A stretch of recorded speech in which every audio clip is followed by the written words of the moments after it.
Solo que acá en Huamanga ha llovido y tengo miedo con la conexión.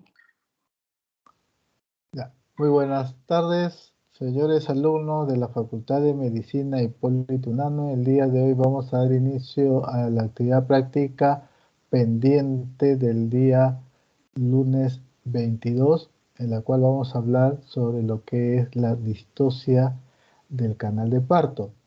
Ahora, para empezar, jóvenes, ¿qué significa distocia? ¿Voluntarios?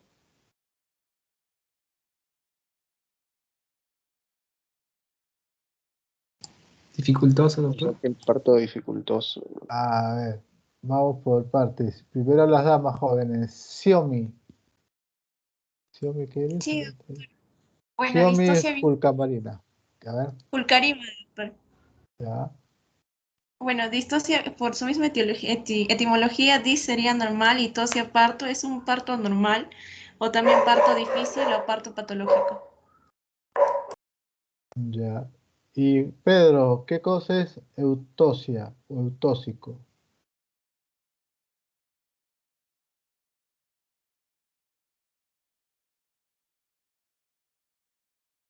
Uy, su mano bajó al toque. ¿Qué dice Pedro? Pedro, ¿qué? Pedro Guailinos. No hay dos Pedro. A ver, ¿cuál es Pedro? Pedro Lévano. Sí, doctor. ¿Qué es eutosia o eutósico? EU es bueno y tocosos parto, o sea, haría referencia a un buen parto, un parto normal. Bien, en un parto hay dos condiciones, que sea un parto eutóxico o llamado también trabajo de parto o labor del parto normal. Y el otro término que se usa en un parto es el parto distóxico o distosia. ¿Qué significa eso? Dis viene de dificultad o anormalidad. Entonces decimos que es una dificultad en la cual va a evitar el progreso normal de un parto por vía vaginal. Entonces, eso es lo que se denomina distocia. Y como ustedes ya lo han visto, creo en clase, que me dicen que es dis es anormal y toco es parto, entonces pues a eso se le llama distocia. Y cuando hablamos de distocia del canal de parto, significa que ustedes saben que en el canal del parto, ¿qué va a estar? Van a estar estructuras óseas y estructuras de partes blandas, ¿no? Y dentro de las partes blandas vamos a tocar pues temas sobre órganos que se encuentran en la región pélvica. Pero si agarramos lo que es una distocia ósea, ¿qué significa distocia ósea, jóvenes? ¿Voluntarios?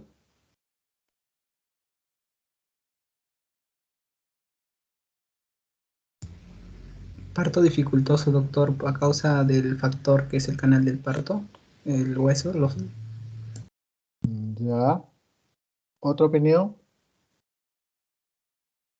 Sí, doctor.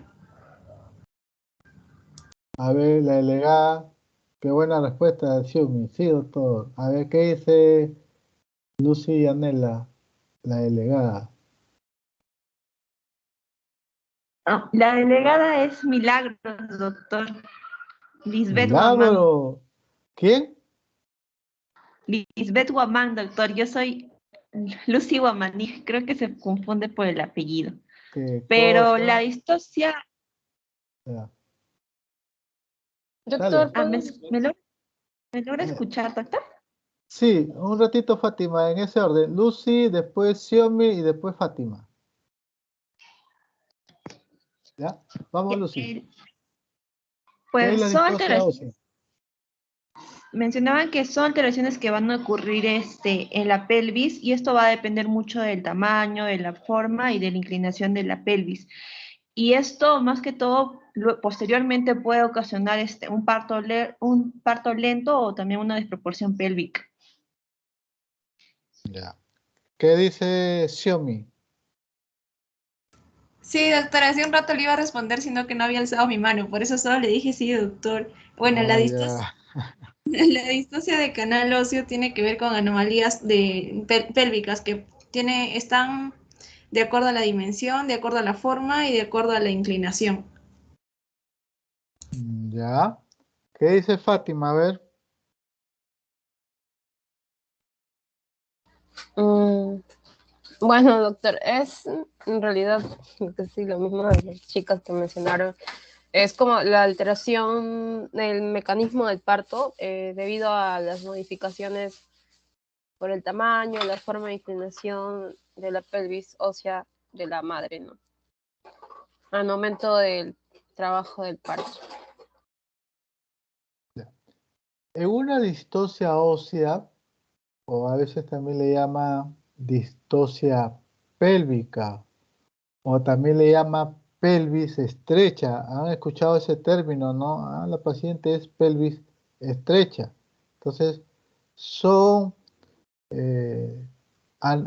sinónimos, ¿ya?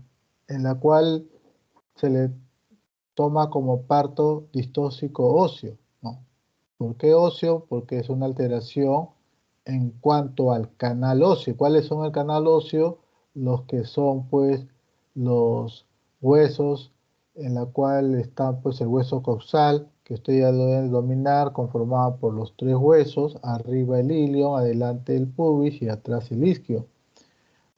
Y también es a nivel de los diámetros en la región pélvica, sobre todo en los diámetros de los estrechos superior, que están, ¿no?, fuera de los valores normales. Mayormente están disminuidos o son menores los diámetros pélvicos. Y también es la alteración de del mecanismo de parto, también entra lo que son las partes blandas, ¿no? Encontramos lo que es la parte de uterina, tenemos la parte cervical, la parte de la región vaginal, de la región vulvar y de la región perineal. O sea, estamos saliendo de adentro hacia afuera, repito, ¿no? De las partes blandas tenemos a las causas uterinas, lo que engloba lo que es la parte de cuerpo, y luego viene lo que es la parte cervical. Después viene lo que es la región vaginal, por fuera ya viene la región vulvar, donde están los labios mayores y menores, y luego vemos la parte del perineo, las causas o también agente que puede ocasionar alguna distosia en cuanto al canal de parto. Ahora, en cuanto a lo que es la distosia ósea o pelvis estrecha, pregúntanos, ¿a qué se le considera pelvis estrecha o distosia ósea? A ver, ¿quién me dice? Los que no han intervenido, a ver, voy a empezar de arriba. Fernando Fredes. ¿Qué me dice Fernando Fredes?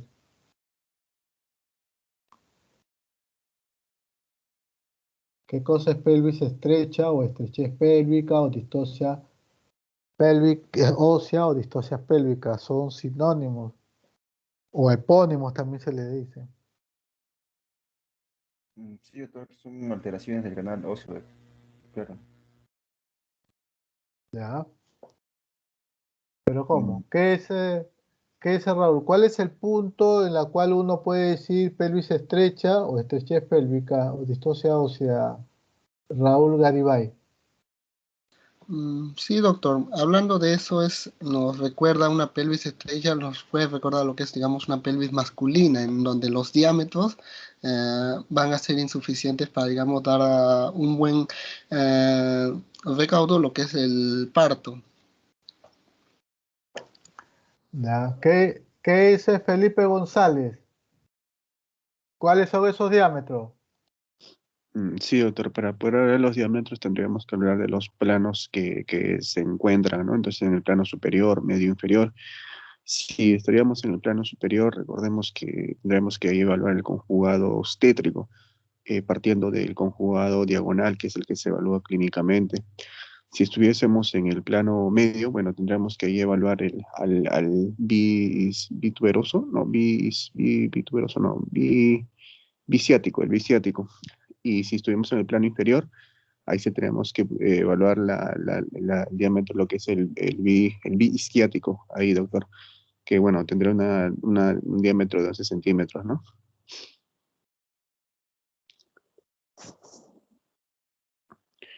Y bueno, si en uno de esos diámetros encontramos una distancia, por ejemplo, en el bisquiático menor a 11 centímetros, o en el conjugado obstétrico, que sería menor a 10,5 centímetros, o en plano medio, que sería el pituberoso, ya podríamos hablar de una distosia, ¿no? En este caso sería una distosia o el canal del parto. ¿Te refieres al estrecho medio, entonces? ¿No? Bueno, sí, sería Ya, el y en el trecho, estrecho superior, ¿cuál sería el parámetro? el conjugado obstétrico, que creo que es el principal, doctor. Obstétrico, muy bien. ¿Qué nos dice? A ver, mejor le voy a preguntar a la delegada, no se me vaya a resentir porque no le estoy preguntando, ¿no? La delegada, pues, no sé si se acuerdan en anatomía, ¿no? La delegada es la que salva el grupo, ¿no? ¿Se acuerdan, no? Cuando la delegada se sentaba a mi costado y yo hacía la ronda y la delegada respondía. ¿Se acuerdan, no? ¿Te acuerdas, Lisbeth, o no? A ver, ¿qué nos dice? Lisbeth Guamán. Sí, doctor. A Con ver, respecto al estrecho superior, doctor. ¿sí? Su compañero ha dicho que se puede eh, agarrar el punto del conjugado obstétrico, ¿no? Pero, perdón, conjugado sí, conjugado obstétrico. ¿Usted qué nos dice? ¿Se puede medir conjugado obstétrico o qué otros parámetros clínicos nos puede decir este es pelvis estrecha o no es pelvis estrecha? Sería el conjugado diagonal, doctor, que es el que se podía medir clínicamente. Clínicamente. ¿Y cuánto mide el conjugado diagonal? Sin más, no recuerdo, 12 centímetros, 12.5, 12, doctor. Ah, sí. 12. Bien, jóvenes, muy bien. Cuando hablamos de distosia ósea o pelvis estrecha, recuerden pues el término de pelvis estrecha. Quiere decir que al momento de que uno hace el tacto vaginal, nosotros podemos medir lo que es el conjugado diagonal. Eso mide 12 centímetros. Le restamos 1.5 y sacamos el conjugado obstétrico que nos interesa y sería 10.5. ¿No? Pero cuando hacemos la parte clínica, el tacto vaginal, al momento de hacer eso, cuando uno palpa promontorio, ¿qué nos indica? ¿Que es una pelvis ginecoide o es una pelvis estrecha, jóvenes? ¿Qué me dice la señorita Natalie Guevara?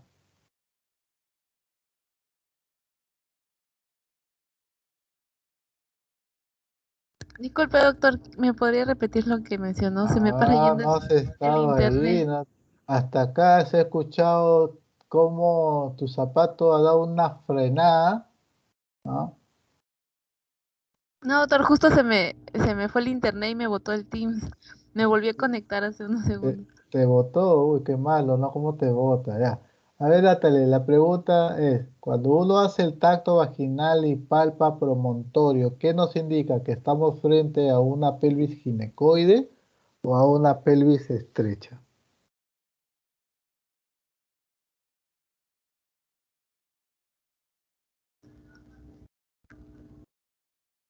Bueno, bueno, depende de cuánto mide, creo, nuestra mano, porque el conjugado diagonal debería ser 12, y si palpamos, si nuestra mano es regularmente grande, llegaríamos a palparlo. Ya. ¿Qué me dice la señorita Lisbeth Ah, no, ya le pregunté a Lisbeth. Lucy también, Pedro también. Fátima Jiménez.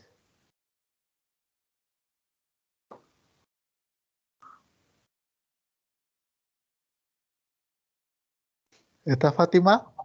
Sí, sí, doctor. La verdad es que no entendí bien la pregunta. Sí la he escuchado mi compañera. Creo que dijo que si es que yo llego a tocar el promontorio, eh, ¿qué tipo de estrechez tendría? Bueno, no sé si me puede repetir la pregunta, por favor. Creo que estás intervenido, ¿no? Ya. Sí, Vamos a ver, sí, ya. A ver, otra que no ha intervenido. Amy Leguía. ¿Qué nos dice Amy Leguía? Sí, doctor. En este caso, bueno, el conjugo de Banal se mide desde el promontorio hasta la parte inferior de la ceja púbica, pero bueno, yo también lo razonaba como mi compañera, ¿no? Si lográbamos tocarlo, quiere decir que este diámetro es más pequeño, entonces podríamos decir que es compatible con una pelvis estrecha. Compatible con pelvis estrecha. ¿Qué nos dice Pedro Lévano?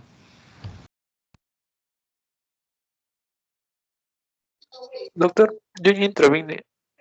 Ah, ya interviniste. Su bacha el top que saca sus garras, Pedro. Dice, intervine.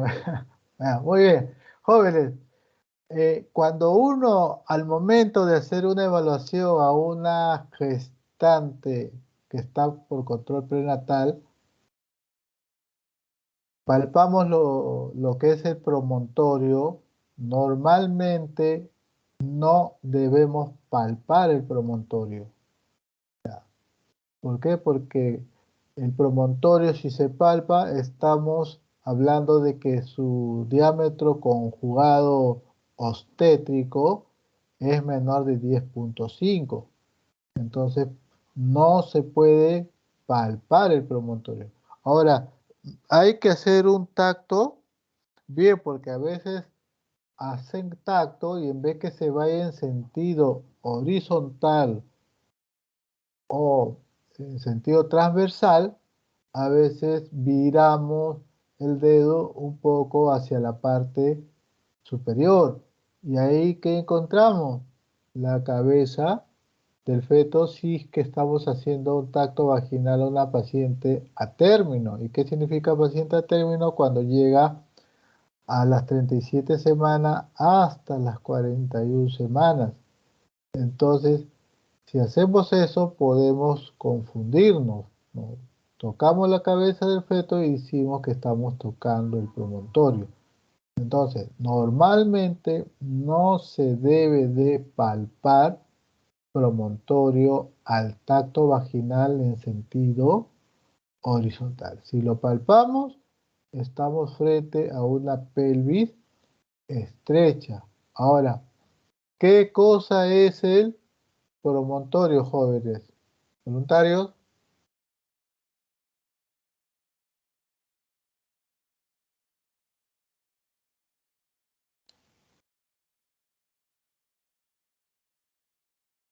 Ah, a ver, empiezo de abajo hacia arriba. ¿Qué dice Pedro Lévano? ¿Qué cosa es el promontorio?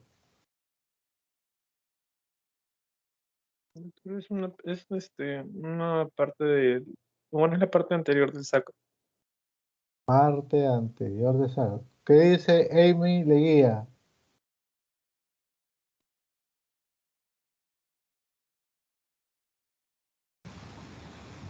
Sí, doctor, era la parte más prominente del sacro. A ver, levantó la mano Pedro Guailinos. ¿Qué nos dice Pedro Guailinos? Doctor, ¿es la unión de la quinta lumbar con el sacro? Es la unión de la quinta lumbar con el sacro. ¿Qué nos dice Xiaomi Pulcarima?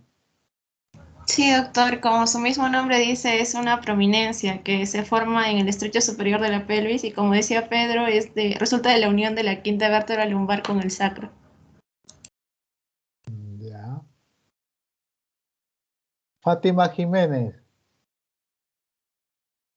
¿Estás de acuerdo o tienes otra opinión?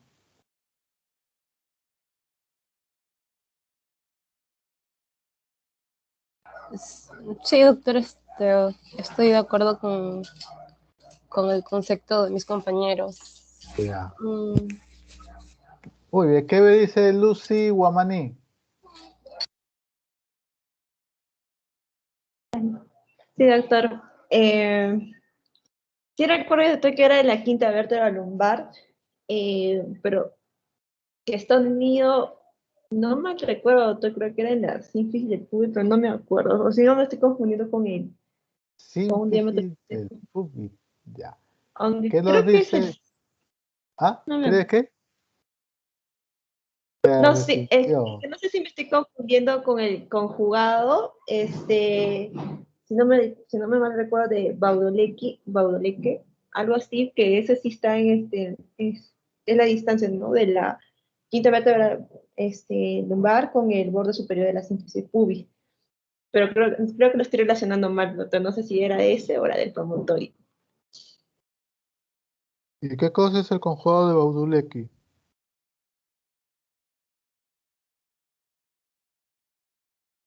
¿Mm? Eso, el conjugado de Van Leeuwenhoek, más que todo nos va, por las medidas, nos va a indicar si tiene una estenosis pélvica la paciente. Estenosis. A ver, seguimos subiendo. ¿Qué me dice Natalie Guevara? Sí, doctor, el promontorio es esa parte del sacro, la parte más superior del sacro, que es la más prominente y que justo se une con la quinta vértebra lumbar. ¿Qué dice José González? Ah, bueno, doctor, el promontorio es el borde superior del sacro y es la zona que va a sobresalir, ¿no? Y es la parte anterior del sacro, doctor, la parte superior, donde se va a unir hacia la quinta vértebra lumbar. Ya. Felipe González. Voy a terminar la ronda mejor. ¿Qué dice Felipe González? ¿Está de acuerdo con quién de tus compañeros? Bueno, doctor, básicamente lo mismo, ¿no? El promontorio, como la anatomía antigua menciona, lo llaman como una prominencia, ¿no? Que se encuentra en la unión del sacro anterior con el L5. Y bueno, es el punto limitante del conjugado diagonal, ¿no? Cuando es con el borde inferior del pubis al promontorio, esta zona, ¿no? Bueno, yo había escuchado así, otra definición, no desconozco, doctor. Ya, te olvidaste de la anatomía. Es normal que se olvide. Ya. A ver, doctor, ¿qué dice Raúl Garibay? Un ratito, Fátima, déjame terminar la ronda. ¿Qué dice Raúl Garibay? ¿Con quién estás de acuerdo? ¿Con cuál punto? Con el de José González, doctor. Y como bien dicen, es esa prominencia, según anatómicamente, que une, digamos, la quinta vértebra lumbar con el sacro. Y por último, Fernando Fredes. Sí, doctor, como todos mis compañeros, ¿no? Que es la prominencia que está en la parte superior de la pelvis, siendo el punto de unión entre la quinta vértebra lumbar y el sacro. ¿Qué me dice Fátima? Aló, me faltó. Escuchemos atentamente a la señorita de delegada que nos va a ilustrar de todos los comentarios que ha dicho y va a dar su veredicto final. Adelante, señorita Lisbeth Guamán. ¿Qué es el promontorio? Bueno, doctor, sí estoy de acuerdo con la definición de SIOMI porque mencionó que es una estructura que va, o sea, que es prominente, ¿no? Es una estructura ósea que es saliente, ubicada en el estrecho superior de la pelvis. Y bueno, que va a estar entre la unión de la quinta vértebra lumbar y en el sacro, ¿no? Que como lo mencionaron mis compañeros.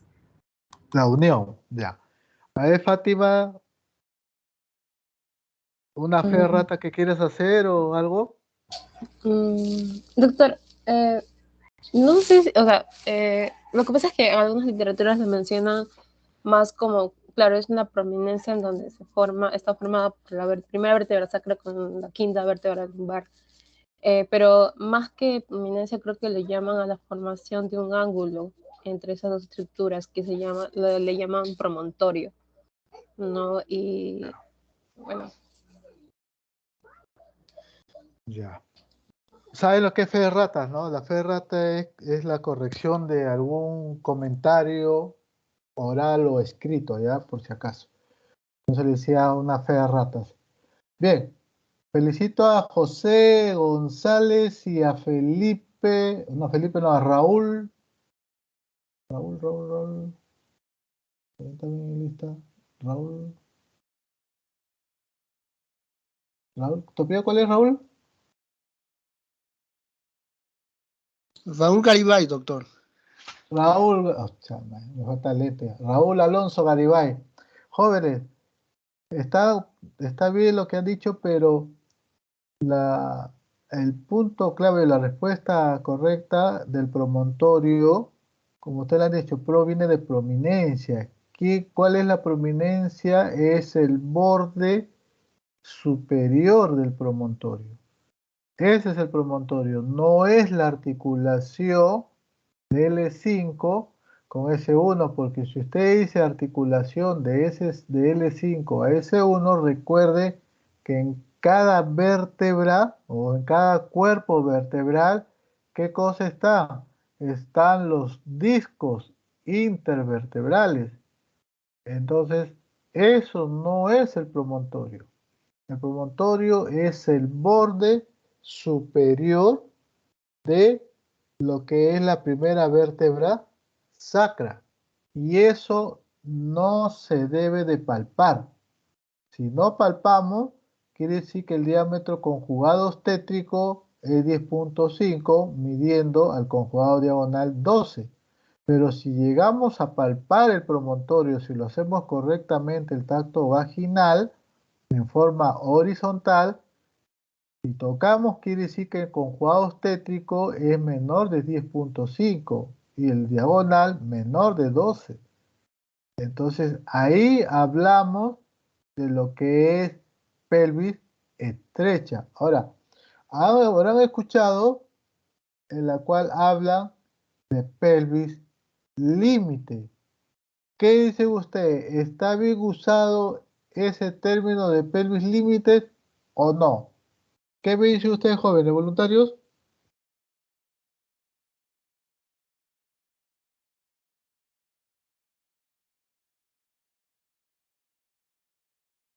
Acá estoy viendo cómo googlean los chicos. Están poniendo pelvis límites.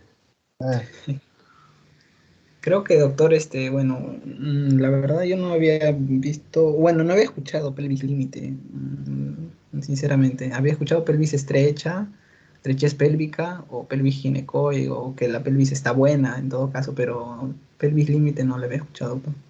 ¿No lo has escuchado? Pues te informo que sí paran diciendo algunos estudiantes e internos de pelvis límite. ¿Qué dice la señorita Xiaomi? Sí, doctor, en clase mencionaron sobre pelvis límite, justamente en la conducta de este tema, en lo que es distancias de canal de parto. El doctor, no recuerdo el nombre del doctor, pero dijo que en caso de pelvis límite teníamos que hacer prueba de trabajo de parto. ¿Y cuál es esa prueba de trabajo de parto?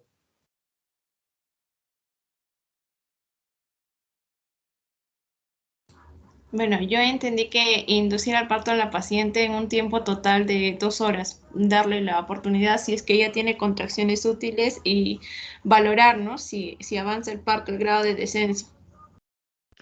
La prueba del trabajo de parto va a consistir en crear contracciones, ¿ya? Que va a permitir formarle un estrés a lo que es la frecuencia cardíaca del feto. ¿Y con qué se realiza esta prueba de contracciones? Se realiza pues con la oxitocina. ¿Qué quiere decir?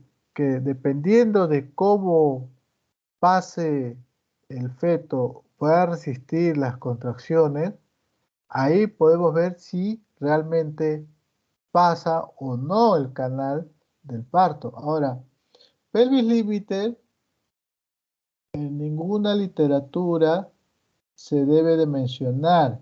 ¿Qué cosa es un límite? Es un punto. Un punto donde puede dividir dos opciones. Entonces, se habla pelvis ginecoide o pelvis estrecha. No existe, como dice González, las palabras de pelvis límite en los textos. Entonces, se dice pelvis ginecoide, pelvis estrecha y punto. No hay otra cosa más. Entonces, ¿y por qué tenemos que fijarnos eso? Porque eso, si es una pelvis estrecha, ¿qué va a pasar? Se va a reducir el tamaño del canal del parto. Pero también existe lo que es el término de desproporción cefalopélvica. Hay otro que le llama incompatibilidad cefalopélvica. ¿Y en qué consiste eso?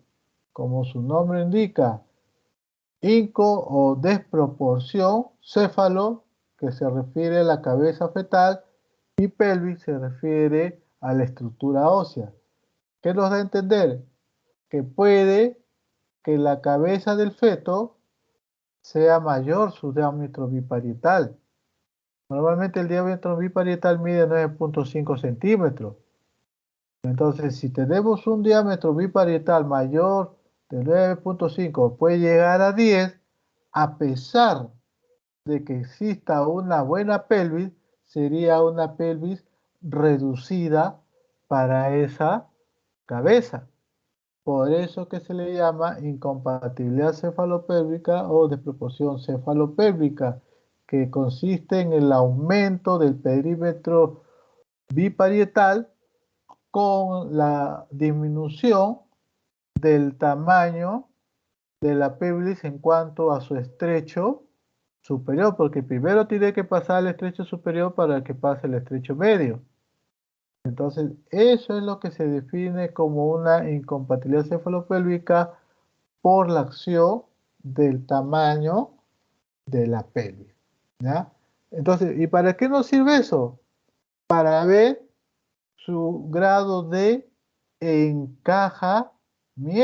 ¿Qué significa encajamiento? Cuando su diámetro máximo de la cabeza fetal está a nivel de la espina ciática. ¿Y dónde se encuentra la espina ciática? Se encuentra en el estrecho medio.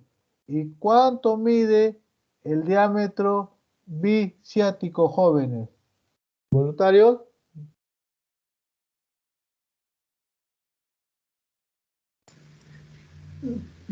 Creo que entre ambas tuberosidades, doctor, mide 11. 11. ¿Qué nos dice la delegada Lisbeth? En clase dijeron 10 centímetros, doctor. Así es. Mide 10 centímetros. Hay algunos que le ponen 10.5, otros le ponen hasta 11 centímetros, pero en sí mide 10 centímetros. ¿Cuánto mide la cabeza fetal? 9.5. Entonces fácilmente puede sortear y llegar al encajamiento. Entonces cuando hablamos de encajamiento, quiere decir que ya el polo fetal, pues así le llamamos polo o cabeza fetal, ya está sorteando el estrecho superior de la pelvis. Entonces, quiere decir que estamos frente a un bebé encajado. ¿Y cómo nos damos cuenta? Hay dos tipos de planos que usamos, pero en la práctica, como estamos ahorita en práctica, más usamos el plano de Lee, porque el plano de Haas, ustedes ya saben, son 4 planos, pero más usamos en la práctica nuestro diámetro o el plano de Lee. ¿En qué consiste? Punto de referencia a nivel de la espina ciática, ponemos 0. Cuando hacemos tacto, viramos nuestro dedo tanto a la derecha e izquierda y vamos a palpar una prominencia. Eso significa que estamos frente a una espina asiática, o sea, una prominencia o una puntita, por eso que le han puesto espina ciática. Si de ahí viramos al otro lado y vemos que la cabeza fetal, el diámetro biparietal está a ese nivel, entonces decimos que se encuentra en la altura de presentación del encajamiento en 0. Si el diámetro máximo biparietal no se encuentra a nivel de la espina ciática, se encuentra más arriba, entonces hacemos el tacto y de la espina ciática hacia arriba, ¿no?, ponemos a la altura de 1 centímetro nuestro dedo de distancia y estamos que la altura de presentación de la cabeza fetal está en -1. ¿Por qué -1 y no +1? Porque nos estamos dirigiendo al interior de la pelvis. Si no palpamos a nivel de 1 centímetro por encima de la espina ciática y lo hacemos por encima de la espina ciática a 2 centímetros, estamos diciendo que se va a encontrar, ¿no?, a 2 centímetros de la espina ciática se va a encontrar a -2. Y si seguimos haciendo tacto y vemos que su diámetro máximo biparietal está a 3 centímetros de la espina ciática, quiere decir que recién está llegando a la apertura de la estrechez pélvica y está todavía en -3. Cuando al tacto vaginal de la espina ciática avanzamos hacia la parte superior y no logramos tocar, o a veces se puede tocar apenas lo que es la cabeza fetal en su región de la calota, ahí quiere decir que el bebé está fuera de pelvis. Entonces decimos que es un feto flotante. Y si es un feto flotante, no va a poder sortear el canal del parto y por ende no va a salir por vía vaginal. Y viceversa, si de la espina ciática está en la altura de presentación 0, vemos que la cabeza está por debajo de 1 centímetro de la espina ciática, quiere decir que ya estamos en +1. Si de la espina ciática 2 centímetros más abajo vemos que se encuentra la cabeza fetal, decimos que está en +2. Y si seguimos haciendo y ve que la cabeza está a más de 3 centímetros, prácticamente está a nivel ya de la región vaginal, entonces ya el bebé ha sorteado los 3 estrechos y está listo para ser expulsado por vía vaginal. Entonces, ese es el punto que tenemos que nosotros saber, lo que es el grado de encajamiento. ¿Se entendió esa parte de lo que es la distocia ósea, jóvenes? ¿Alguna pregunta?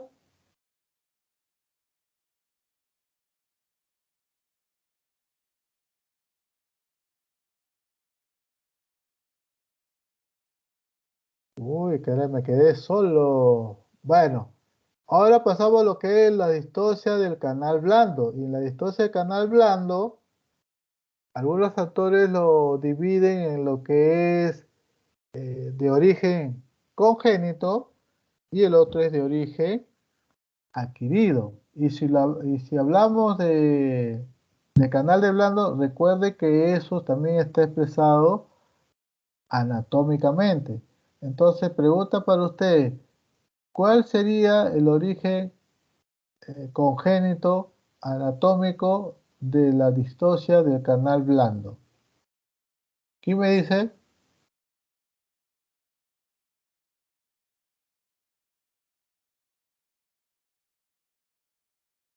¿Qué dice Lucy?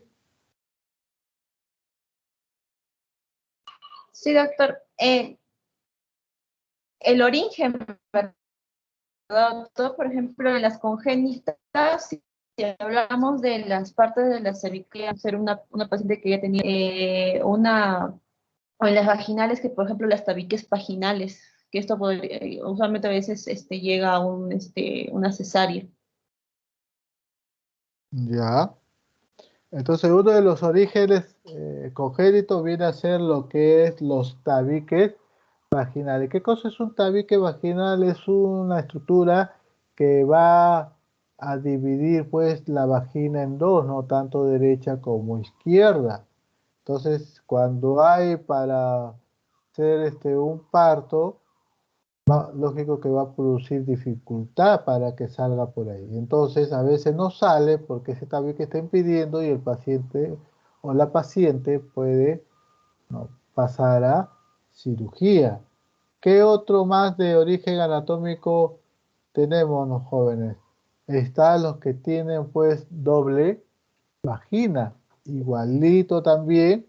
Algunos textos le ponen de nombre de útero vagina sectada, ¿no? Pero le ponen pues doble vagina porque tiene dos conductos vaginales y eso también es impedimento, ¿no?, para que se pueda desarrollar un buen parto eutóxico. La otra es a nivel uterino, donde se va a producir pues los famosos alteraciones de los conductos mullerianos que van a dar origen a lo que es el útero. Y uno de ellos tenemos al útero unicorne. ¿Qué cosa es el útero unicorne, jóvenes?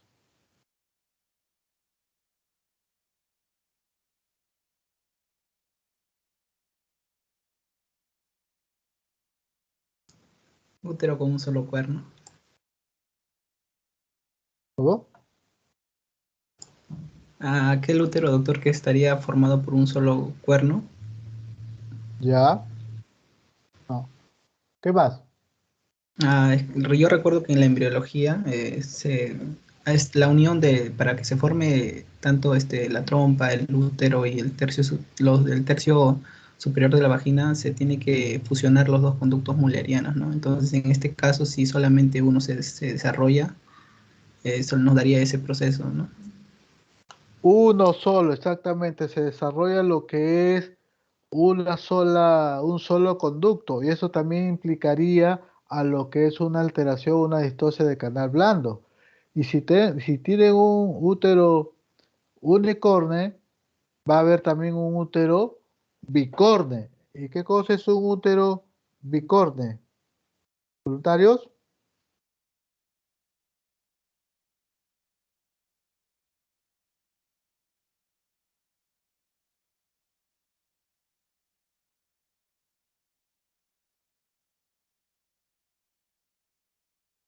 ¿Voluntarios jóvenes? Bueno, doctor, yo, José González. En este caso, lo mismo, pero el detalle es que en este caso no se llegan a fusionar los dos conductos mullerianos, entonces se forma como si fuera un corazón, ¿no? O sea, como que si fuera doble cuerno, uno cada El lado, de, no el fondo uterino no termina siendo uno solo. Así es el defecto del fondo uterino que no se termina de fusionarse y va a quedar una pequeña estructura ahí que va a dar la forma del corazón. Ese también es otra alteración de la distosia del canal blando. Y por último tenemos al útero didelfo. ¿Qué cosa es el útero didelfo, jóvenes? Delegada Lisbeth. Útero didelfo, doctor, eso no escuché, doctor, disculpe. Uy, la delegada. Delegada.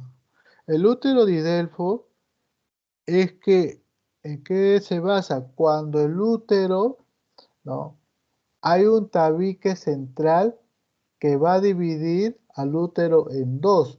Va a tener dos cuerpos y va a tener dos cuellos. Ahí es producto porque no se ha producido la fusión completa de los conductos mullerianos. Entonces, a eso se le llama útero didelfo, no confundir con el útero bicorne. El útero bicorne, su falla de fusión es a nivel del fondo uterino, por eso es que tiene la forma del corazón. Mientras que el didelfo, su fusión no se ha realizado completamente y ha hecho que se divida el útero en dos, para que tenga dos cuerpos y dos cuellos, uno derecho y uno izquierdo. Esos son en cuanto al origen anatómico y vamos a tener a los orígenes adquirido. Y en este caso, aquí entendemos en cuanto a los orígenes anatómicos, cuando en el útero, ¿qué cosa va a haber? Va a haber tumoraciones, puede haber miomas submucosos. ¿Qué significa mioma submucoso? Que está por debajo de la mucosa del endometrio. Eso hace que también produzca una alteración en el canal de parto. Otro es la posición del útero, ¿no? Recuerde que el útero tiene la posición de anteverso flexo. A veces el útero se puede lateralizar producto de unas adherencias. ¿Y qué cosa es una adherencia? Que después de una poscirugía, ¿no?, se van a pegar algunas estructuras correspondientes a lo que se encuentra en la cavidad pélvica, ¿no? Entonces, eso es lo que es en cuanto a la parte adquirida de la distocia del canal de parto. Ahora, otro de las causas que te puede producir las distocias del canal de parto son las alteraciones por las infecciones que pueden ocurrir en la región genital. Y uno de ellos, ¿en quién sería cuando ustedes ven, dicen, no, esta es una lesión infecciosa? No. Pregunta, ¿qué tipo de enfermedad infecciosa puede producir que no salga por esa vía, y por qué se tiene que ser por vía cesárea? A ver qué me dice Fátima. Doctor, ¿podría ser los condilomas? Los condilomas, Condilomas muy bien. acuminados. Ya. ¿Y qué cosa es un condiloma acuminado? Bueno, en realidad ese es producto del cuando presentas lo que es las verrugas genitales, ¿no?, que son comunes en las infecciones de transmisión sexual, por ejemplo en VPH, en el virus papiloma humano, que se puede encontrar ello, ¿no?, en las mujeres. Muy Y, bien. ¿Ya? Dale, ¿qué más? y bueno, en realidad ese es el síntoma más característico de esta enfermedad, y que se encuentra con una pequeña protuberancia en la zona genital, ¿no?, de la mujer. Bueno, no sé, algo más. A ver qué dice Lucy, una voz amiga. Muy bien, Fátima. ¿Qué dice Lucy? ¿Quieres agregar algo? Sí, doctor. ¿Me lo escucha? Sí, te escucho. Por ejemplo, en las partes infecciosas también podría ser el SIDA. Cuando la paciente mujer tiene VIH, entonces no, en ese caso tampoco no se podría dar por parto normal, porque si no se podría haber un riesgo de contagio hacia el feto. Y bueno, también serían los condilomas, pero mencionaban que los condilomas, en caso de que sean gigantes y que podría hospitalizar para un parto normal, pero si serían pequeños, mencionaban que sí se podría realizar un parto normal. Ya. Mire, los que son las infecciones por VPH, que es el virus del papiloma humano, que es un virus que te va a ocasionar a nivel dependiendo, ¿no? Hay infecciones vulvares, infecciones vaginales e infecciones cervicales por VPH. Entonces, estas lesiones se dividen en dos los virus, los que le denominamos los oncogénicos y los no oncogénicos. Cuando yo hablo de oncogénico son los virus que a la larga te puede desarrollar primero como una lesión premaligna, y cuando pasen los años y no se revierte eso, o no se revisa y se resuelve, te puede desarrollar un cáncer. A eso se le llama los virus oncogénicos. ¿Y cuáles son esos números? Lo mayormente, son varios, pero el mayormente identificado es el 16 y es el 18. Entonces, esos son los que te producen lesiones premalignas. En cambio, los que no son oncogénicos son los virus que son el 6 y el 11. Eso no te va a formar lesiones premalignas o malignas a la larga, pero sí te va a ocasionar lo que es una infección local, como los condilomas. ¿Qué cosa es un condiloma? Es un abultamiento o es un abultamiento o una prominencia que se va a encontrar pues en la superficie de la región genital. Y eso, como les digo, está formado, está causado por el VPH, lo que es el 6 y el 11. Entonces, al momento de que se produzca el parto, no debería ser por vía vaginal por el riesgo de contagio. Ahora, lo que tu compañera dice, si es chico se puede realizar y si es grande no, es preferible que por más chico que sea, a pesar que tiene pequeño, pero ya está infectado, no es conveniente darle por vía vaginal. Por eso que ustedes cuando revisen a una gestante, no solamente les tomen la presión arterial, no solamente lo pesen, le tomen la altura uterina, les hagan escuchar latidos cardíacos, no, también en la primera visita y en la subsiguiente hay que siempre preguntar, primero en la primera visita revisar, ¿no?, cómo están las partes genital y en la siguiente visita preguntarle a la paciente si ha notado algún cambio o algo que haya aparecido en la región genital. Y eso lo tienes que decir en el primer control prenatal, porque no todos los controles que va a ir la paciente le vas a hacer que se desvista pues, para verle los órganos genitales suficientes en el primer control y luego le vas diciendo, señora, si usted tiene alguna lesión que le haya salido durante la gestación que se está desarrollando, inmediatamente te comunica y le haces que la paciente vaya al baño y se retire su ropa y se ponga pues una bata y usted lo visualiza si es que la paciente te ha dicho. ¿Ya? Entonces, eso es en cuanto a lo que son de tipo infeccioso. Y los que son tumorales, no, pues tenemos pues a los de cáncer, ¿no? Cáncer de cuello uterino, también no es conveniente pues que sea pues por vía vaginal.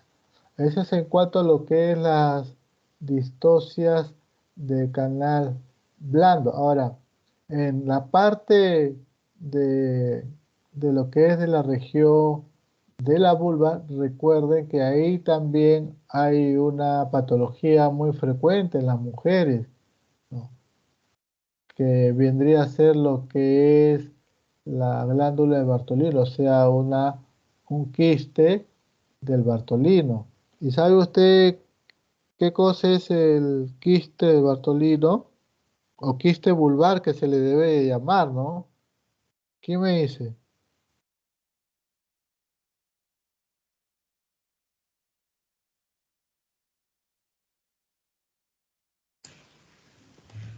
Doctor, es una lesión en la cual se acumula pues secreción o por obstrucción del canal de la glándula de Bartolino.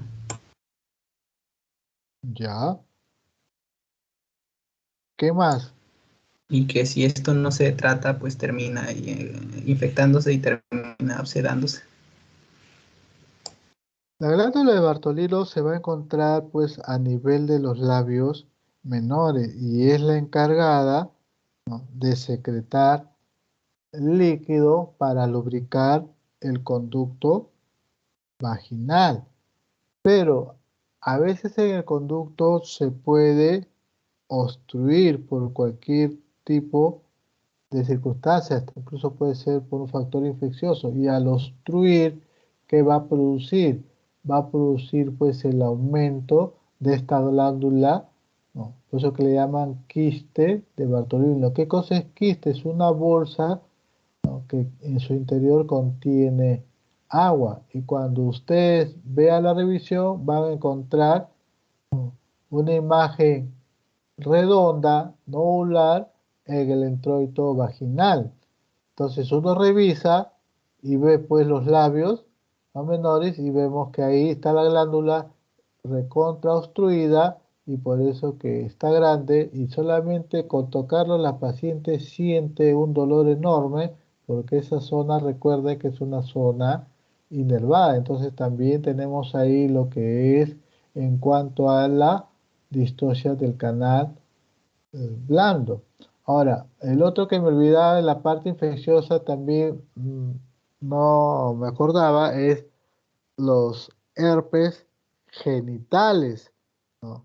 Esos herpes genitales también, si hay en la región genital, también va a ser dificultoso para la distosia canal blando, entonces se recomienda siempre que esto sea por vía cesárea, ¿no?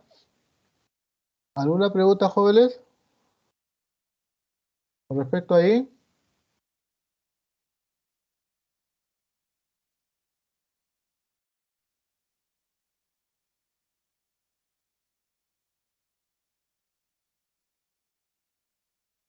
¿Están Doctor, ahí todo bien. todos? Todo bien, doctor. Ya. Bien. A ver, entonces Doctor, vamos a tengo escuchar una duda. para no quitar a tu compañera el caso. Sí, dime, ¿qué me iba a preguntar? Guamani, doctor.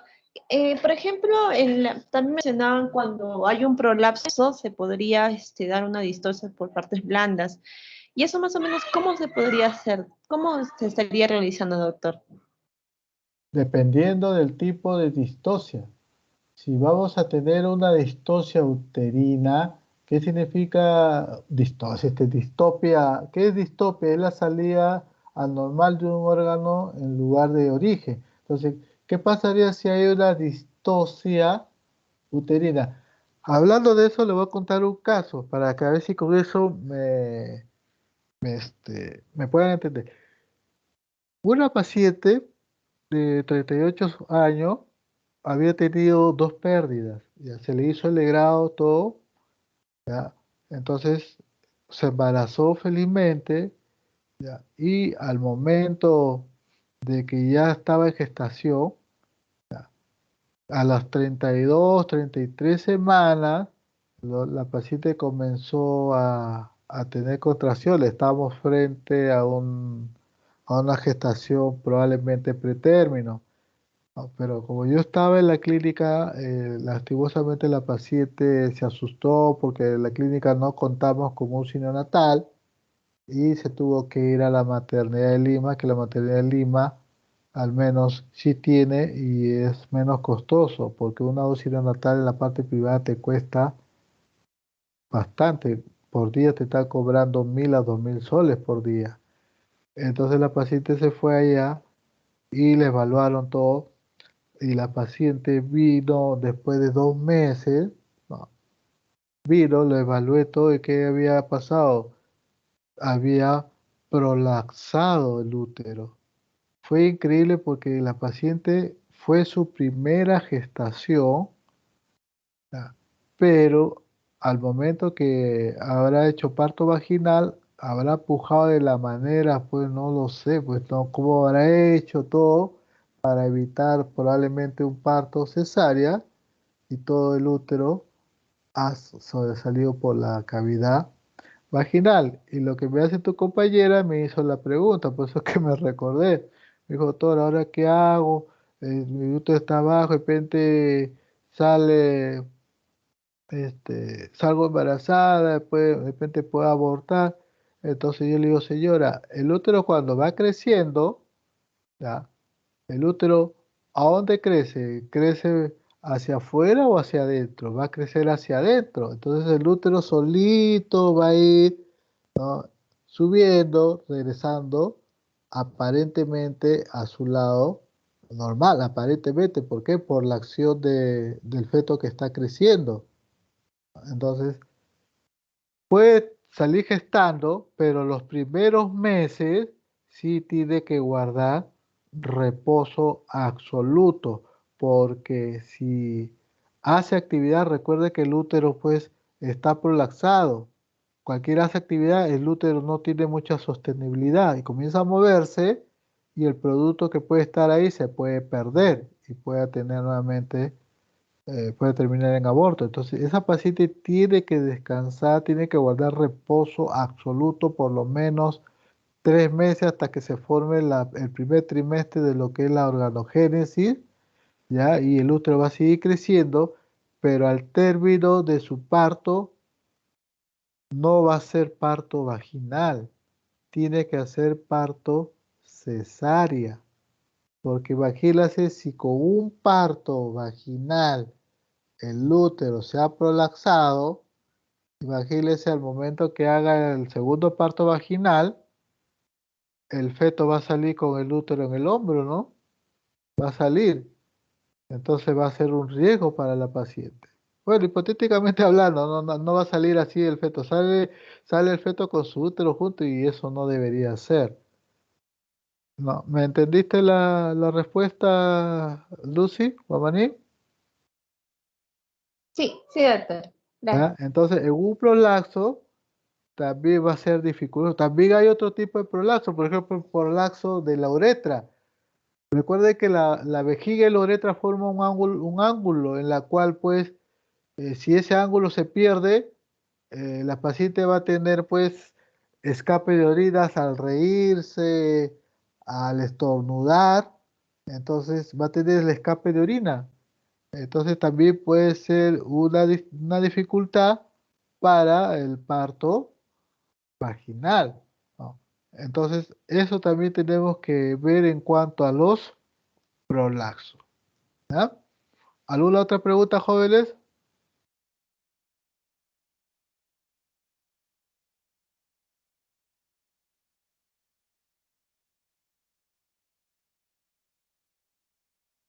¿Preguntas? Bien. Escuchamos entonces, la señorita Lucy, para no quitarle protagonismo, se va a desplayar todo lo que es la parte de la distosia del canal del parto con su caso clínico y alguna teoría creo que me iba a decir. Adelante, señorita Lucy, Guamaní.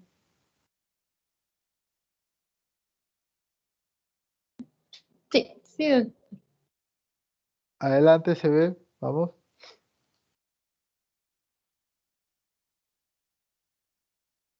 Ya. Buenas tardes, doctor. Buenas tardes, compañeros. Voy a hablar sobre la discapacidad del canal del parto. Primero vamos a relatar un caso clínico. Esta es una paciente de 19 años que en sus antecedentes pues mencionó que inició su vida sexual a los 17 años, pero al tener la actividad sexual pues tenía una dispareunia, o sea, tenía una sensación de dolor en las relaciones sexuales y también una sensación de tener una vagina pequeña. En este caso, ella está embarazada, tiene 39 semanas, y en su control prenatal mencionaban que no había ninguna complicación. En la exploración física mencionaban que sí presentaba fases dolorosas, en el estado cardiopulmonar presentaba ruidos cardíacos rítmicos de buen tono y frecuencia.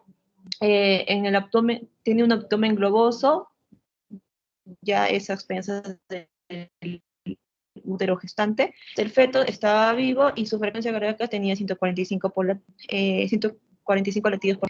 Le hicieron una exploración y mencionaron, vieron que en las partes de los genitales externos, como podemos ver en la imagen, la parte derecha está normal, pero en el tacto vaginal no se logró palpar el cuello uterino, por lo que se ha realizado una espelucoscopía en la que se observó una vagina corta mencionaban aquí, de 5 centímetros, y había un tabique transverso superior parcial, que no era posible visualizarse debido a una criba de 2 milímetros.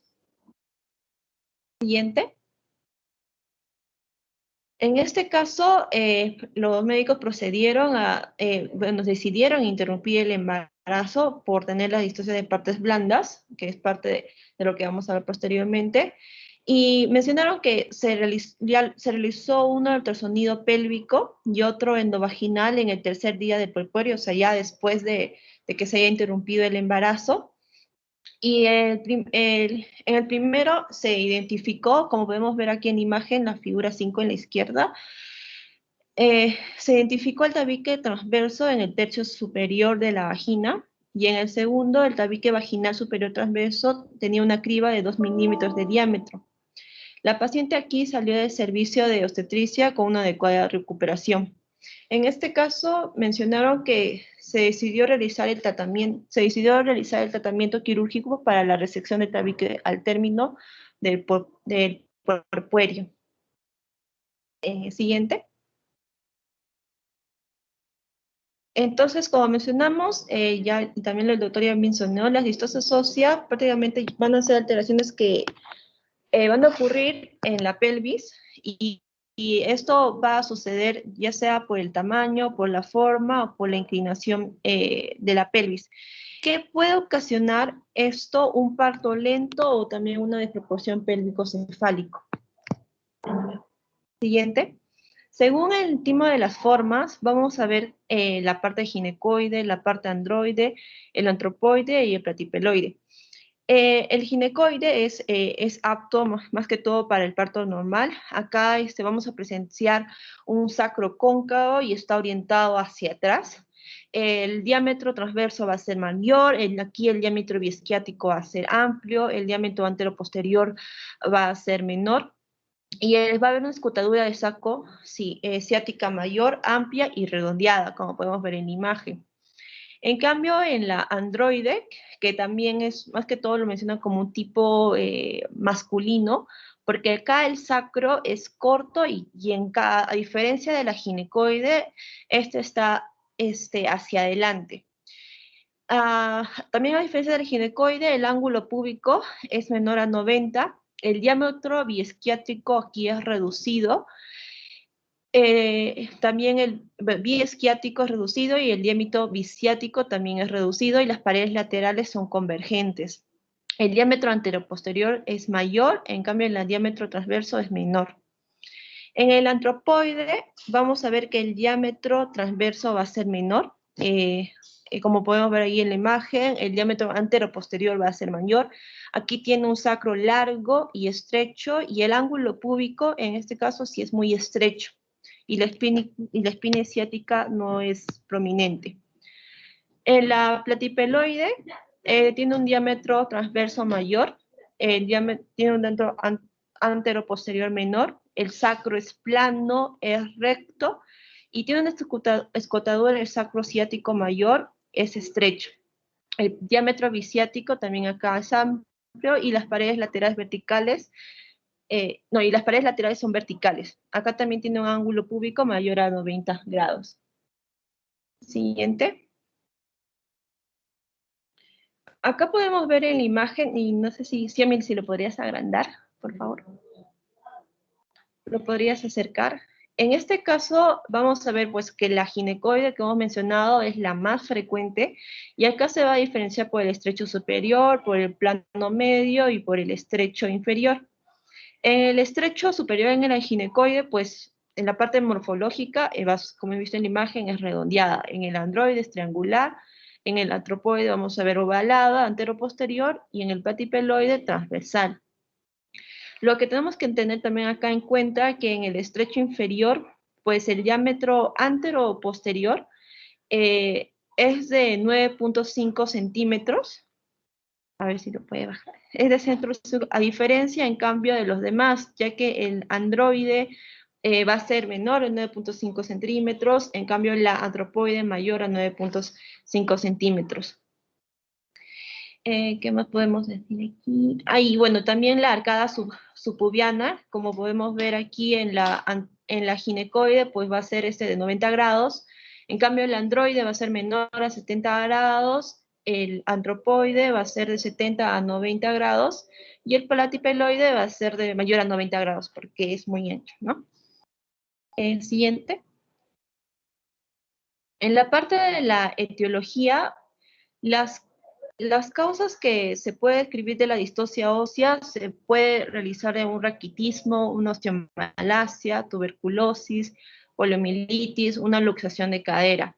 Y estas causas mencionaban que fue disminuyendo al pasar de los años por la aparición de los tratamientos profilácticos, pero va aumentando por las luxaciones o por algún tipo de traumatismo. Siguiente. En el diagnóstico nosotros tenemos que ver en la tuvo un antecedente de partos largos, si ha tenido cesárea o alguna anomalía pélvica. En la exploración física tenemos que ver si hay una estenosis pélvica, una escoliosis marcada hay una desviación del rombo de Michaels. Como podemos ver aquí en la imagen, nosotros tenemos que ver, en caso de una mujer delgada, una mujer un poquito anchita no se va a poder usar muy bien, pero esto tiene que ser en forma romboidal y de lados iguales, como podemos ver aquí en la imagen. Siguiente. Ya. En cuanto a la estimación de la capacidad de la pelvis, se debe realizar aquí la pelvimetría externa y esto se da mediante, mencionaba, un compás graduado o pelvímetro. Y los principales diámetros se debe hacer primero el diámetro biespinoso, que es la distancia que separa las dos espinas ilíacas anterosuperiores y suele ser de 24 a 26 centímetros. La bicrestal, que es la distancia entre los dos puntos de la cresta ilíaca y su medida más o menos va a ser de 26 a 28 centímetros. Y la bitrocanterio, que es la distancia entre el trocánter mayor de cada uno de los fémur y su medida va a ser entre, no se puso acá, pero de 30 a 32 centímetros aproximadamente. Mencionaba aquí que, y esto es en el conjugado de Baudoloque, es más que todo la distancia entre la apófisis espinosa de la quinta vértebra lumbar y el borde superior de la sínfisis pubis, y lo normal es de 20 a 22 centímetros, pero si es menos, mencionaban que sí podría haber una sospecha de estenosis pélvica. Siguiente.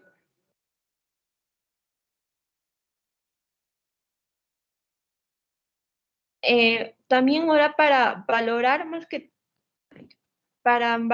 todas estas anomalías, mencionaban que es muy importante la exploración pélvica y ver, como hemos visto en las imágenes, por ejemplo, cómo están los diámetros, por ejemplo, el diámetro conjugado diagonal, que es, clínicamente eso sí lo podemos medir, pero también tenemos que tener en cuenta si hay una macrosomía fetal o también la deflexión o asincretismo, como habíamos visto en la mañana, en la práctica de la mañana. Entonces, en caso de, por ejemplo, si habría un parto lento, bueno, en caso de que haya una hipodinamia, pues se le da una oxitocina, bueno, la hidratación, en la parte de la mujer, la parte de la madre, un decúbito lateral, se espera 3 horas, pero en caso no se haya modificado, esto pasa necesariamente a una cesárea. Entonces, prácticamente, al poder diagnosticar, por ejemplo, que hay una desproporción pélvico-cefálico por quizá una estenosis pélvica absoluta, se debe proceder realmente a una cesárea, no hay que esperar hasta que, por ejemplo, pueda causar complicaciones mayores. Siguiente. En las distoncias blandas, más que se va a definir como un conjunto de estructuras musculoperneuróticas y órganos blandos que han de permitir el paso cilindro de fetal durante el parto. En la parte de etiopatogenia mencionaron que eran 2 mecanismos, que era por problemas obstructivos o también por una dificultad para la dictación de parte de la madre. Y las principales causas, más que todo mencionaba que era por malformaciones congénitas, pero también puede haber por tumoración génito o y extragenital, por traumatismos o por infecciones o cirugía previa. Acá, siguiente, vamos a tener un cuadro. Mencionaba, por ejemplo, en las congénitas, por ejemplo, puede haber, en las cervicales puede haber atresia, en las vaginales puede haber tabique vaginal, en infecciones puede haber vulvitis, por bartolinitis, esto es en caso de las agudas, en las crónicas por SIDA, condilomas, en los traumatismos postquirúrgicos, por ejemplo, en las cervix, quizá alguna amputación, conización, o en las vulvovaginitas por unos prolapsos o fístulas o algunas aplasias. También están los tumores, por ejemplo, los benignos, que son los quistes vaginales, en los uterinos, y que lo que es más frecuente en las mujeres y que podemos encontrar va a ser los miomas, es lo que mencionaba. Y en las extragenitales, pues podría ser por algún fibroma. Siguiente. En la parte de la distosia vamos a ver que en las distocias blandas vamos a ver en la parte de las distocias de la cervix podemos tener las distocias congénitas, que acá tenemos que descartar anomalías mullerianas como el útero bicolis, el cual algunos casos puede permitir el parto vaginal. Las hipoplasias del cuello o las displasias, también llamadas distocias cervicales indirectas, pasa el cuello y se sitúa por ahí. No estoy leyendo. Ya. También podemos ver que puede ser por traumatismos, y esto más que todo por algunas intervenciones quirúrgicas, por ejemplo, las extirpaciones de lesiones tumorales benignas, o también cauterizaciones y electrocoagulaciones repetidas. Y lo más frecuente que podemos ver en una distosia de cervix puede ser por los desgarros en partos previos.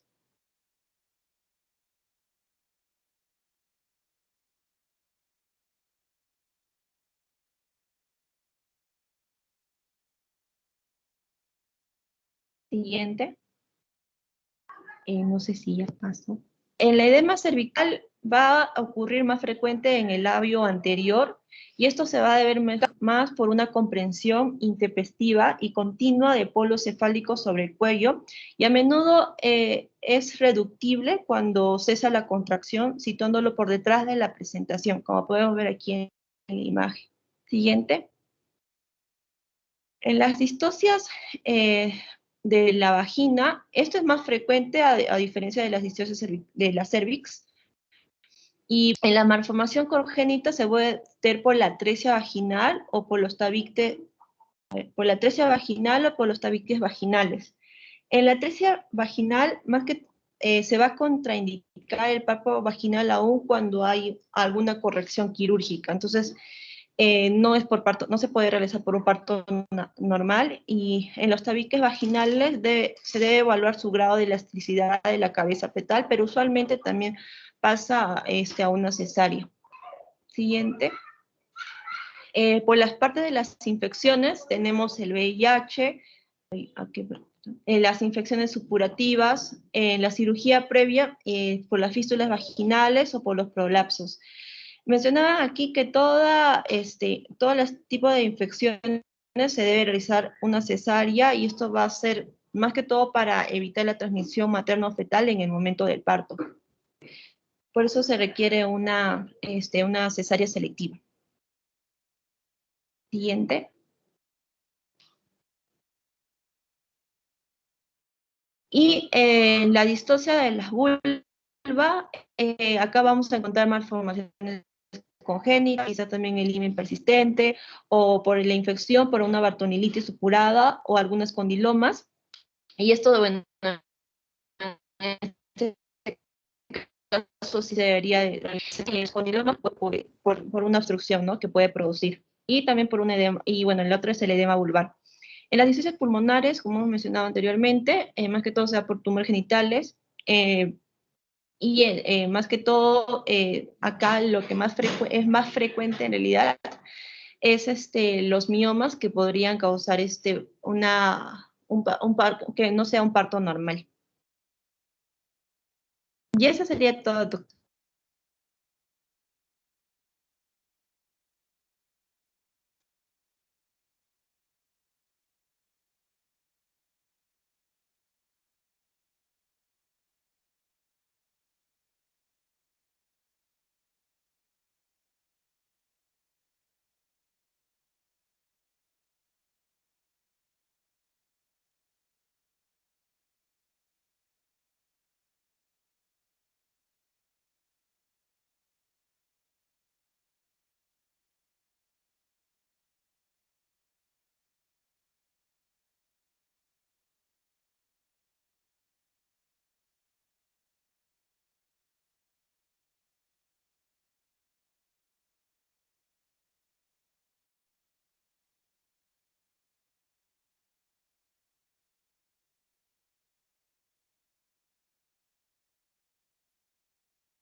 Doctor Molocho. Dale, te escucho. ¿Ya? Ay, sí, doctor.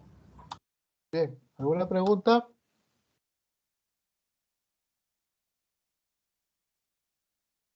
¿Pregunta?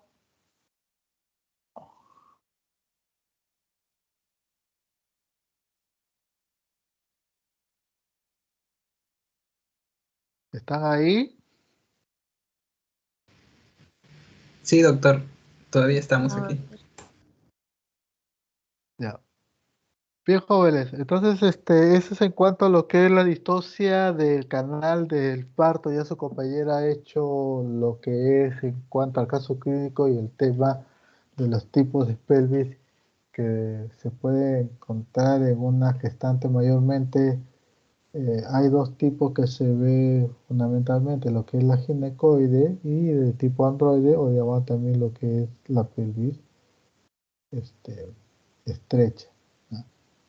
Bien, ¿alguna otra pregunta, jóvenes? ¿Alguna duda que quieran hacer?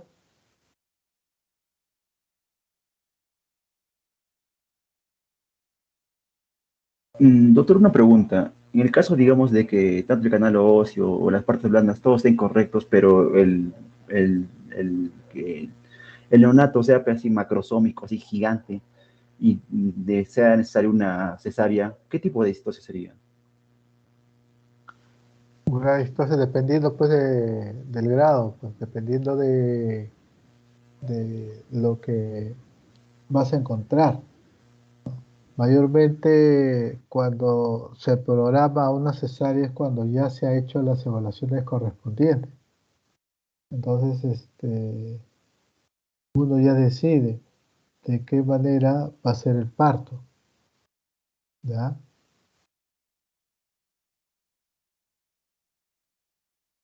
Ok, ¿Alguna doctor. otra pregunta? Bien, jóvenes. Entonces, si le pregunta, entonces ya nos encontramos el día viernes para hablar del tema de lo que es, ¿qué tocaría el tema? Lo que es el parto pelviano. Parto pelviano o parto podálico, que se le llama eso. ¿Bien? Bien. ¿Alguna pregunta, jóvenes? Sí, doctor, y a mí también me toca hacer esa presentación de la práctica. Y de igual manera lo voy a llevar como lo llevó la compañera, una historia clínica y una teoría. Claro. No, mayormente para que puedan entender lo pueden hacer con un caso clínico y lo que es una breve, este, lo que es la parte teórica. En el parto pelviano o parto distóxico, creo que va a haber unos vídeos que podrías conseguirlos o de repente su compañero que te toca a ti, de repente tú lo consigues y vemos cómo es diferente un parto cefálico con un parto pelviano o parto podálico, ¿ya? Muy bien. ¿Alguna otra pregunta, jóvenes?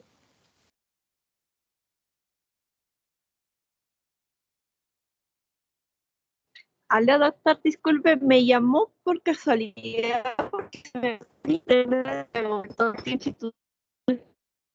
El internet está fallando. Yo estaba que hablaba cuando, uy, no, al final, pues, parece que se había. No, solamente está diciendo alguna pregunta. Ya, bien, jóvenes. Entonces, aquí nos quedamos y si no hay preguntas, se da por terminar la clase práctica correspondiente al día de hoy.